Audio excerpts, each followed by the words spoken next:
সন্তানই দেন নাই, আল্লাহ তাআলা বলেন যে আমি নাম সহকারে আমি তোমাকে এমন একটা বরকতময় সন্তান দান করব যার নাম হবে ইসমাঈল আলাইহিস সালাতু ওয়াস সালাম। সুবহানাল্লাহ। এই পৃথিবীতে যত নবী এবং রাসূলরা আসছেন সবচাইতে বেশি পরীক্ষা উত্তীর্ণ হয়েছেন আমার আপনার নবী প্রিয় নবী মুহাম্মদ রাসূলুল্লাহ। এরপরে সবচেয়ে বেশি পরীক্ষা যিনি দিয়েছেন তিনি হলেন হযরত ইব্রাহিম আলাইহিস সালাতু ওয়াস সালাম। তার জীবনের কঠিন পরীক্ষা আগুনের মধ্যে ফেলাইছে। আপন পিতা ছিলেন মূর্তি পূজারী, বাবা মূর্তি পূজা করতো, সন্তান আল্লাহর একাত্মবাদে বিশ্বাসী ছিল। বাবাকে বলতো, বাবা ওইগুলাই আমার খোদা হতে পারে না, যেই খোদার মুখের উপর মাছি পড়ে, মশা পড়ে, ময়লা আবর্জনা পড়ে, কুকুর মতে কুকুরে পায়খানা করে, তারাইতে পারে না, সেই রকম জড় কোনো পদার্থ কোনো মানুষের খোদা হতে পারে না, বরং তুমি ওইগুলাইনের ইবাদত ছেড়ে দাও, ওইগুলাই আমাদের খোদা না। যিনি আমাদেরকে সৃষ্টি করেছেন তিনি হলেন আমাদের খোদা। সুবহানাল্লাহ। ইব্রাহিম আলাইহিস সালাম বুঝাইলেন, বাবা বুঝলেন না, কারণ বাবাই ছিলেন নমরুদের লোক। নমরুদই তো নিজের খোদাই দাবি করছে, সে আবার কিভাবে আল্লাহকে আল্লাহ বলে স্বীকার করে। ইব্রাহিম আলাইহিস সালামের কথা বুঝলেন না, আমল করলেন না। ইব্রাহিম দাওয়াত দেওয়া শুরু করলেন, কিন্তু নমরুদের বাহিনীরা ইব্রাহিম আলাইহিস সালামের দাওয়াত তারা কবুল করলেন না, বরঞ্চ ইব্রাহিম আলাইহিস সালামকে আগুনের কুণ্ডলি জেলে ওই আগুনের মধ্যে তারা ফেলাই দিলেন। আল্লাহ রাব্বুল আলামিন বললেন, কুল্না ইয়া নারু কুনি বারদান ওয়া সালামান আলা ইব্রাহিম, আগুন রে আমার ইব্রাহিমের জন্য তুমি না গরম না শীত, অথচ তুমি নাতিশীতোষ্ণ হয়ে যাও, গরমও না ঠান্ডাও না, এমন একটা আবহাওয়া তুমি আগুন হয়ে যাও। আগুন কথা শুনে কার? আল্লাহ। বলেন তো আগুনের কথা শুনে কার? আল্লাহ। আমরা তো আগুন জ্বালাই, কিন্তু আগুন আমাদের কথা শোনে না। কি বলেন? শোনে, কিন্তু আগুনের মালিক কে? আল্লাহ। আল্লাহ যা বলবেন আগুন তাই করবে, আল্লাহ বাতাসকে যা বলবেন বাতাস তাই করবে। কিন্তু সকল সৃষ্টির মধ্যে শ্রেষ্ঠ মানুষ, শ্রেষ্ঠ সৃষ্টি হিসাবে আল্লাহ তাআলা আমাদেরকে বানাইলেন, আর আমরা শ্রেষ্ঠ হয়ে কার কথা শুনি না? মালিকের কথা। যে মালিক বানাইলো তার কথা কিন্তু আমরা শুনি না। কিন্তু সকল সৃষ্টি আল্লাহর কথা শুনে, কিন্তু আমরা মানুষ হয়ে আল্লাহর কথা শুনি না। ইব্রাহিম আলাইহিস সালামের প্রথম পরীক্ষা আগুনে পালাইলেন, ওখান থেকে বাঁচাইলেন কে? কে বাঁচাইছেন? আল্লাহ বাঁচাই দিয়েছেন। দ্বিতীয় পরীক্ষা, ইব্রাহিম আলাইহিস সালাম 80 বছর বয়স হয়ে গেলে এখনো একটা সন্তানও নাই, ছেলেও নাই, মেয়েও নাই। আল্লাহ রাব্বুল আলামিনের কাছে দোয়া করলেন, আল্লাহ রব্বি হাবলি মিনাস সালিহিন, ও আল্লাহ তুমি আমাকে একটা নেককার সন্তান দান করো। আল্লাহ রাব্বুল আলামিন কবুল করে নিলেন দোয়া। 80 বছর বয়সের সময় আল্লাহ রাব্বুল আলামিন দোয়া কবুল করলেন, একটা সন্তান আল্লাহ তাআলা দান করলেন। ওই বুড়া বয়সে যখন সন্তান হলো, এত সুন্দর সন্তান আল্লাহ আরশের জমিনের উপরে আর একটিও নাই। এত সুন্দর যদি আল্লাহ তাআলা তাকে বানাইলেন। দেখেন ইসমাঈল যখন আস্তে আস্তে বড় হইতে লাগলেন, আল্লাহ রাব্বুল আলামিন ইব্রাহিমকে স্বপ্নে দেখাইলেন, ইব্রাহিম তোমার প্রিয় বস্তু কুরবানি করো। কাবাঘর কেমনে নির্মাণ হইল সেই নির্মাণের কথাটাই আমি বোঝানোর জন্য শুধু কোরআনুল কারীম থেকে একটু ইতিহাস টানতে আছি। আল্লাহ বললেন, ইব্রাহিম তোমার প্রিয় বস্তুটা কুরবানি করো। ইব্রাহিম আলাইহিস সালাম ঘুম থেকে উঠে স্বপ্ন বাস্তবায়নের জন্য করো। নবীরা যা স্বপ্ন দেখে এটা দিনের মতো স্বপ্ন, কারণ নবীদের স্বপ্ন হলো ওহী। নবীদের স্বপ্ন হলো ওহী। আল্লাহ তাআলা নবীদেরকে ওহী দেন স্বপ্নের মাধ্যমে, সরাসরি জিবরাইলের মাধ্যমে, বিভিন্ন সাহাবীদের উদ্ধারণ করে আল্লাহ তাআলা মিকাইলের মাধ্যমে দেন, আবার স্বপ্নের মাধ্যমে অন্তরের মধ্যে বদ্ধমূল করে দেন। স্বপ্নের মাধ্যমে আল্লাহ তাআলা দিবালোকের মতো নবীদেরকে আল্লাহ তাআলা ওহী দান করেন। ইব্রাহিম নবীকেও স্বপ্নের মধ্যে ওহী দিলেন, বললেন ইব্রাহিম তুমি তোমার প্রিয় বস্তুটাকে কুরবানি করে দাও। ইব্রাহিম আলাইহিস সালাম সকালবেলা ঘুম থেকে উঠেই 100 উট কুরবানি দিয়ে দিলেন। আবার পরবর্তী রাত্রিতে আবারও তিনি স্বপ্নে দেখলেন, ইব্রাহিম তুমি তোমার প্রিয় বস্তুটাকে কুরবানি করো। ইব্রাহিম আবার পরের দিন ঘুম থেকে উঠে আবার 100 উট কুরবানি দিয়ে দিলেন। তৃতীয় দ্বিতীয় দিন আবার যখন তিনি একই স্বপ্ন দেখলেন, সকালবেলা তখন 100 কোরবানি দিয়েছিলেন। চতুর্থ রাত্রিতে ইব্রাহিম নবী স্বপ্নে দেখলেন, ইব্রাহিম আমি তো তোমার প্রিয় বস্তুটাকে কোরবানি করতে বলছি, আমি তো কোরবানি করতে পারি নাই। ইব্রাহিম আলাইহিস সালামের অন্তরে বদ্ধমূল হয়ে গেল, এটা আমার প্রিয় বস্তু কোনটা?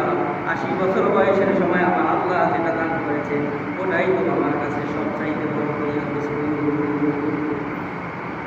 সন্তানের চাইতে, আপন সন্তানের চাইতে প্রিয় কোন বস্তু কোন মানুষের আছে পৃথিবীতে? কি বলেন, আছে? আপনার কাছে আপনার কলিজার টুকরা সন্তানটাই সবচাইতে বড় প্রিয়। দুনিয়ার অর্থ সম্পদ, টাকা পয়সা এইগুলোই আপনার কাছে প্রিয় না। আপনার প্রিয় কি? আপনার কলিজার টুকরা সন্তান। ইব্রাহিম আলাইহিস সালামের বুঝ হয়ে গেল, আমার কলিজার টুকরা কি, আমার প্রিয় বস্তুটা কি, আমার বুঝ হয়ে গেল। ইব্রাহিম নবী বুঝে ফেললেন, আমার আল্লাহ তো আমার সন্তানটাকে কোরবানি করার জন্য বলছেন। বিবি হাজেরাকে যা বললেন, হাজেরা রে তাড়াতাড়ি করে সাজায় দাও, আমি তাকে নিয়ে বেড়াতে যাব। সন্তানের কাছে ইব্রাহিম একা একা যায় বললেন, বাবা স্বপ্নে দেখলাম আল্লাহ রাব্বুল আলামিন বললেন তোমার প্রিয় বস্তুকে কোরবানি করো। আমি কোরবানি করার জন্য 3 দিন কোরবানি করলাম। আবার চতুর্থ রাত্রিতে যখন একই স্বপ্ন দেখলাম, তখন আমার মনের মধ্যে বুঝ হয়ে গেল, আমার আল্লাহ বলে তোমাকে কোরবানি করার জন্য বলেছেন। তোমার মতামত কি? ইব্রাহিম নবী আলাইহিস সালামের সন্তান ইসমাঈল আলাইহিস সালাম তো বলতে পারতেন, বাবা 80 বছর বয়সের সময় আমার মতন একজন ইসমাঈল পাইলা, আবার তুমি আমাকে কোরবানি করার জন্য, আল্লাহর হুকুম পালনের জন্য স্বপ্নের মাধ্যমে পাইয়া আমার কাছে আসছো খবর পাইয়া, তোমার কি কোনো বিবেক নাই? এই কথা তো ইব্রাহিম নবীর কলিজার টুকরা সন্তান ইসমাঈল বলতে পারতো, কিন্তু বলে না। এটা বলে তিনি বলছেন, বাবা আল্লাহ যে হুকুম করেছে তোমার সন্তানকে সেই হুকুম পালনে তুমি ধৈর্যশীল হয়ে যাইবা।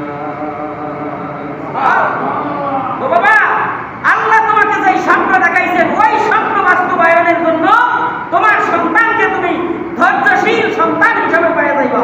সুবহানাল্লাহ। তার মানে তুমি আমাকে কোরবানি করতে পারো, আমার কোনো মতামত এখানে নাই, কারণ হুকুম কার? আল্লাহ। আওয়াজ দেন, হুকুম কার? আল্লাহ। আল্লাহর হুকুম পালনে আমার কোনো আপত্তি নাই। একবার নয়, 1000 বার আমি ইসমাঈল আল্লাহর হুকুম পালনে কোরবানি হইতে আমি প্রস্তুত আছি। সুবহানাল্লাহ। যেমন বাবা ওরকম কি সন্তান। আর আমার আপনার সন্তান যদি ওই জায়গায় হইতো, বলেন আমরাই কি কইতাম? থর আমাদের স্বপ্ন আর মগ্ন এইগুলেন মানি না। দিয়েছেন পুরা খেলে একটা পোতা, আবার হেঁটে যাবেন লইয়া, এটা আমরা পারবো না। আল্লাহর হুকুম আমরা মানে কি করতাম? অমান্য করে ফেলতাম। আল্লাহর হুকুম মানতাম না, আল্লাহর সঙ্গে বিদ্রোহ ঘোষণা করে দিতাম। কিন্তু ইব্রাহিম আলাইহিস সালাম যেমন নবী, ধৈর্যশীল নবী, তার সন্তান ইসমাঈল আলাইহিস সালাম ছিলেন ওই রকমই ধৈর্যশীল নবী। সুবহানাল্লাহ। মা হাজারা সাজায় দিলেন ইব্রাহিমকে নিয়ে। ইব্রাহিম আলাইহিস সালাম সন্তান ইসমাঈল জন্মগ্রহণ করার আগে যখন গর্ভে আসলো, আল্লাহ রাব্বুল আলামিনের যখন ইব্রাহিমকে সন্তান দান করলেন, ইসমাঈল যখন ভূমিষ্ঠ হইল, আল্লাহ হুকুম করলেন আমার হাজেরা এবং ইসমাঈলকে তুমি গর্ভাশয় রেখে আসো।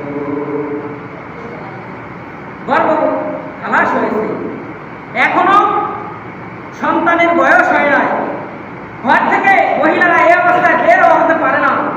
এমন একটা ক্রিটিক্যাল মুহূর্তে আল্লাহ বললেন যে তাদেরকে বাড়ি থেকে বের করে দাও, তাদেরকে বনবাসে রেখে আসো। হুকুম করেছেন কে? আল্লাহ। আল্লাহ হুকুম করেছেন। ইব্রাহিম আলাইহিস সালাম সন্তান ইসমাঈলকে লইয়া, বিবি হাজেরা স্ত্রীকে লইয়া রওনা করলেন আরবে। যেই জায়গায় যাইয়া ইসমাঈল আলাইহিস সালাম এবং বিবি হাজেরাকে রেখে আসলেন, যেই জায়গায় কাজ করতে গেলে আল্লাহর বান্দাদের জন্য, হাজিদের জন্য আল্লাহ দৌড়াদৌড়ি ওয়াজিব করে দিয়েছে। আমরা বেতরে নামাজ পড়ি, ওয়াজিব নামাজ, না পড়লে সওয়াব হবে না গুনাহ হবে? বলেন তো। ওয়াজিব নামাজ ছেড়ে দিলে কি হবে? গুনাহ হবে না? ফরজ নামাজের মধ্যে যদি ওয়াজিব ছুটে যায় তাহলে সুসিজদা দিয়ে নামাজ ঠিক করা লাগে। আর সরাসরি আমরা যেটা আদায় করি বেতরে নামাজ, এটা হলো ওয়াজিব। ইব্রাহিম আলাইহিস সালাম এবং তার সন্তান ইসমাঈল আলাইহিস সালামের জন্য আল্লাহ রাব্বুল আলামিন সাফা এবং মারওয়া পাহাড়ে দৌড়াদৌড়ি করা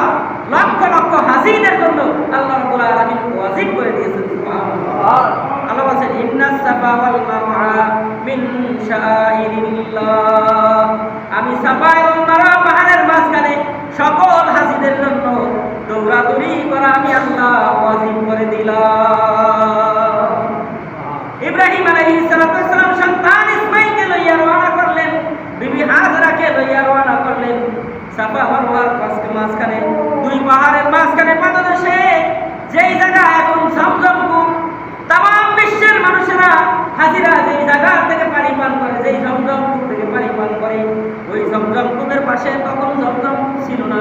ইসমাঈল আলাইহিস সালাম সদ্য ভূমিষ্ঠ সন্তান, মা হাজরা এইমাত্র সন্তান ভূমিষ্ঠ করেছেন। সেই সন্তান নিয়ে ওই জায়গায় আল্লাহর হুকুমে যখন ইব্রাহিম নবী তাকে রেখে আসলেন, শুধু হাজরা একবার জিজ্ঞাসা করেছিলেন, নবী ইব্রাহিম, এটা কি তোমার ইচ্ছায় আমাকে এখানে রেখে যাচ্ছ, না আল্লাহর ইচ্ছায় রেখে যাচ্ছ? একটু বলো আমাকে। ইব্রাহিম নবীর কলিজার মধ্যে কষ্ট, বুকের মধ্যে কষ্ট নিয়া আল্লাহর হুকুম পালন করার জন্য ইসমাঈল এবং হাজরাকে রেখে রওনা করলেন। কোনো কথা বললেন না, সামান্য কিছু খানা পিনা, কিছু পানি দিয়া গেলেন, যা 2-4 দিনের বেশি চলার মতো না। বিবি হাজরা এমন ইমান, বড্ড ইমান আলা মানুষ, এমন ইমান, শব্দ ইমান আলা মানুষ, শুধু একটি বার জিজ্ঞাসা করলেন, প্রাণের স্বামী, এটা কি আপনার হুকুমে আপনি রাখছেন না আল্লাহর হুকুমে রাখছেন? ইব্রাহিম নবী আলাইহিস সালাম শুধু স্ত্রী সন্তানের দিকে একটাক নজর তাকাইয়া মনের কষ্ট নিয়ে হাত ইশারা দিয়া আঙ্গুল ইশারা করে বললেন, এটা আমার কোনো হুকুম নয়, এটা হলো রব্বে কারীমের হুকুম। বিবি হাজরা আর কোনো কথা বললেন না। যদি আল্লাহর হুকুম হয়, যে আল্লাহ এখানে রাখার জন্য আমাকে বলেছেন, আমার সন্তানকে বলেছেন, নিঃসন্দেহে ওই আল্লাহ আমি এবং আমার সন্তানকে হেফাজতকারী হয়ে যাবে। যে আল্লাহ আমাকে রাখার জন্য বলছেন, ওই আল্লাহই আমাদের জন্য কি হয়ে যাবে? যথেষ্ট হয়ে যাবেন। কারণ বলেন তো, আমার আপনার জন্য কে যথেষ্ট? আমার আপনার জন্য কে যথেষ্ট? আল্লাহই যথেষ্ট। এবার ইব্রাহিম আলাইহিস সালাম চলে গেলেন। বিবি হাজরার খানা পিনা যখন শেষ হয়ে গেল, খানা পানি শেষ, এখন কোথায় পাবে খানা পানি? ওই মরুভূমির ময়দানের মধ্যে। বিবি হাজরা যখন বুকের দুধ যখন শেষ হয়ে গেল, সন্তানের খানা যদি মা খেতে পারে, মায়ের স্তরে দুধ আসে, আর যদি খানা না থাকে, মা কোথায়? উৎপাদন করতে হলে তো খানা খেতে হবে। খানাও নাই, দুধও নাই, সন্তান শুধু ছটফট করতেছেন, পানি তৃষ্ণায়, দুধের তৃষ্ণায়। মা হাজরা তাকাইলেন সাফা পাহাড়ের দিকে, দেখা যায় যেন পানির মতো কি যেন চকচক করতে আছে। মা হাজরা ইসমাঈলকে ওই জায়গায় রেখে দৌড় দিলেন সাফা পাহাড়ে।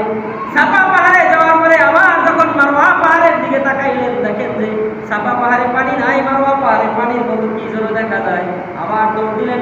এইভাবে মা হাজরা ওই অবস্থায়, প্রসূতি অবস্থায়, একবার দুইবার নয়, 7বার সাফা থেকে মারওয়া পাহাড়ে দৌড়াদৌড়ি করলেন। এই দৌড়াদৌড়ির কারণে আল্লাহ রাব্বুল আলামিন তামাম বিশ্বের সকল হাজীদের জন্য সাফা মারওয়া পাহাড়ে 7বার দৌড়াদৌড়ি করা আল্লাহ ওয়াজিব করে দিয়েছে। 7বার যখন শেষ, মা হাজরা হতাশ হলেন না। কারণ যে আল্লাহ রাখতে বলেছেন, সে আল্লাহ নিঃসন্দেহে পানি খানার ব্যবস্থা করবেন। কি করবেন না? কি বলেন, করবেন কিনা? নিঃসন্দেহে করবেন, এই বিশ্বাস তার অন্তরের মধ্যে আছে।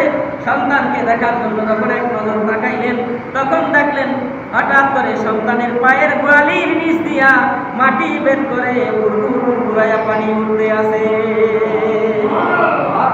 পানি উঠা শুরু হয়ে গেছে। আল্লাহ রাব্বুল আলামিন জিবরাইলকে বললেন, জিবরাইল, আমার হাজরা আমার জন্য সন্তান, সদ্য ভূমিষ্ঠ সন্তান রেখে যে কষ্ট করে সাফা মারওয়া পাহাড়ে দৌড়াইছে, ও জিবরাইল, আমি আমার হাজরার প্রতি, আমার ইসমাঈল, আমার ইব্রাহিমের প্রতি খুশি। আমার ইসমাঈলের পায়ের নিচে জান্নাতের থেকে একটা পাথর নিয়ে দাও, আর আমার ইসমাঈলের পায়ের বাড়িতে পাথরটা ফেটে ওই জায়গা থেকে আমি আল্লাহ আরববাসীদের জন্য, তামাম বিশ্বের হাজীদের জন্য আমি পিওর পানি বের করে দিব। ইসমাঈলের পায়ের নিচে আল্লাহ জান্নাত থেকে পাথর দিলেন। ইসমাঈল পা ছটকালেন, পাথরের উপরে যখন পায়ের আঘাত করলো, পাথরটা ফেটে ওখান থেকে পানি বের হওয়া শুরু করে দিয়েছে। এবার মা হাজরা দেখলেন পানি এমন ভাবে নিচ থেকে বুড়বুড়াইয়া উঠতে আছে, যেইভাবে পানি ওঠে যদি বাঁধ দেওয়া না হয় তামাম আরব জাহানটা মুহূর্তের মধ্যে পানিতে ডুবে যাবে। বিবি হাজরা এবার বালু এবং পাথর দিয়া, মরুভূমি তো, বালু পাথর দিয়া চতুর্দিকে একটু বাঁধ দিলেন। বাঁধ দেওয়ার পরে দেখে যে পানি থামাইতে পারতেছে না। এরপরে বিবি হাজরা বললেন ঝম, আরবি ভাষা। ঝম মানে কি? ঝম হলো আরবি ভাষা। ঝম শব্দের বাংলা অর্থ হলো থাম, ইংরেজিতে বলা হয় স্টপ, বাংলায় আমরা কি বলি? থাম। যে কোনো জিনিসকে আমরা থামতে দরকার হলে কি বলি? থাম বলি না? যখন সে বলছে ঝম ঝম, আস্তের উপর পানিটা কি হয়েছে? থেমে গেছে। আজও পর্যন্ত পৃথিবীর বিজ্ঞানীরা ওই ঝমঝম কূপের পানির গভীরতা কতটুকু এটা আবিষ্কার করতে সক্ষম হয় নাই, কিয়ামত পর্যন্ত সক্ষম হবে না। দৈনিক লক্ষ লক্ষ ব্যারেল পানি ওখান থেকে উত্তোলন হচ্ছে, যেরকম পানি ওই রকমই আছে। সুবহানাল্লাহ। আল্লাহ তাআলা বলেন পৃথিবীর সকল পানি বসে খাওয়া সুন্নাত, আর আমার ইসমাইলের জন্য যেই পানি আমি দান করেছি, বিবি হাজিরাকে যেই পানি দিয়েছি, এই পানিটা দাঁড়ায়া খাওয়া আমি আল্লাহ সুন্নাত করে দিয়েছি। সুবহানাল্লাহ। জমজমের পানি কি করতে হয়? দাঁড়ায় খেতে হয়। আর দুনিয়ার সকল পানি কি করতে হয়?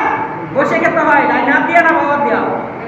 আমাদের দেশে মশান আছে দেখবেন, ডাইন হাতে সিগারেট খায়, বাম হাত দিয়া জিনিস খায়।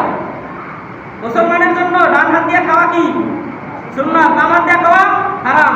যার ডাইন হাত নাই সে বাম হাত দিয়ে খাবে, সেটা হলো ভিন্ন মাসালা। কিন্তু মুসলমানের কোনো সমস্যা থাকলে সমস্যা মাসালা ভিন্ন, কিন্তু কোনো সমস্যা যদি না থাকে প্রত্যেকটা মুসলমানের জন্য কোন হাত দিয়ে খাওয়া? বলেন তো কোন হাত দিয়ে খেতে হবে? ডান হাত দিয়া। কিন্তু আমরা মশাগুলোই কোন হাত দিয়া? বাম হাত দিয়ে খাওয়াকে আমরা ফ্যাশন মনে করি, অথচ সেটা কি মুসলমানের জন্য খাওয়া হারাম, আর সেটা আমরা ফ্যাশন হিসাবে খাই। আমরা দেখাই যে আমরা দেখো কি খাইতে আছি নাকি, ভালোটা খান, হালাল জিনিসটাতে কি করে খাইতেছেন, নষ্ট করে আপনি খাইতেছেন। আল্লাহ রাব্বুল আলামিন পানি দিয়া দিলেন। আল্লাহ তাআলা ইসমাঈল আলাইহিস সালাম বড় হইতে লাগলেন, বিবি হাজরা বড় হইতে লাগলেন। বিবি হাজরা ওখানেই তারা সংসার বাঁধলেন, ওই জায়গায় তারা চলতে লাগলেন। ইসমাঈল যখন আস্তে আস্তে বড় হইতে লাগলেন, আল্লাহ রাব্বুল আলামিন স্বপ্নে দেখাইলেন, যে স্বপ্নের কথা আগে বললাম, স্বপ্নে দেখাইলেন প্রিয় বস্তু কোরবানি করো। প্রিয় বস্তু কোরবানির পরিবর্তে তিনি কয়েকশো উট কোরবানি করলেন, কিন্তু স্বপ্ন তার শেষ হয় না। তিনি বুঝতে পারলেন যে আল্লাহ রাব্বুল আলামিন আমাকে আমার প্রিয় বস্তু মানে আমার কলিজার টুকরা সন্তানকে আল্লাহ কোরবানি করার জন্য বলছেন। তিনি বুঝতে পারলেন। আবার তিনি সন্তানের কাছে আসলেন, স্ত্রীকে বললেন যে আল্লাহ তো আমাকে স্বপ্ন দেখাইছেন এইটা।